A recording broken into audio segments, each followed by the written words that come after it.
Hello guys, কেমন আছো সবাই? আশা করছি সকলে ভালো আছো। আজকে আমাদের পাড়ায় অষ্টম প্রহরের পুজো।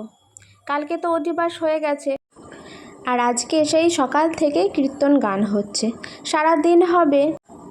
তো আমি এখন এখানে শাক ভাজছি। সব রান্না হয়ে গেছে, মানে আমি শুধু শাকটাই করেছি। এদিকে সব রান্নাগুলো আছে, আলু পটলের তরকারি, মুগের ডাল, শাক ভাজা। তো কীর্তনে যারা যারা আসে কীর্তন করতে তারা তো সকলেই খাবে, আর তার সাথে পাড়ার অনেকেই খায়, মানে পাড়ার সবাই মিলে খাওয়া দাওয়া হয় এখানেই। তো এখন সবাইকে খেতে দিয়ে দিচ্ছি, আর তারপরেই এদিকে সন্ধেবেলাতে কীর্তন দেখতে এসেছি। তো ওই যে দেখতে পাচ্ছ আমার মিঠাই, ও সবার মাঝে নাচছে। আসলে ও মানে নাচতে এত ভালোবাসে, মানে গান হলেই হবে, সেটা কীর্তন হোক বা অন্য কোনো গান, ও জাস্ট একটু নাচার বাহানা চায়। তো সেই জন্য ও সবার মাঝে ঢুকে নাচছে, আর এদিকে সবাই মিলে কীর্তন গান শুনছে।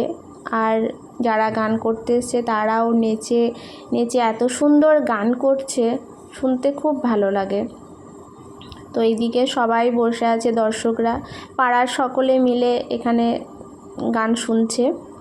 এখন অনেকটাই রাত, সারা রাত ধরেই গান হবে, সেই ভোরবেলাতে গান বন্ধ হবে।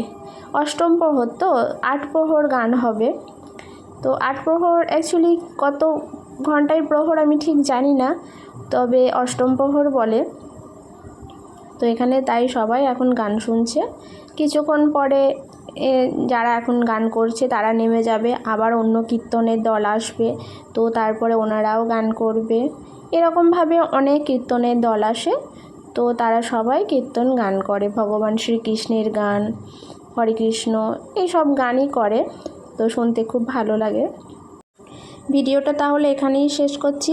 ভালো লাগলে একটা লাইক করে দিও, আর যারা নতুন তারা চ্যানেলটা সাবস্ক্রাইব করে আমার পাশে থেকো। আবার আসবো নতুন ভিডিও নিয়ে। Bye bye.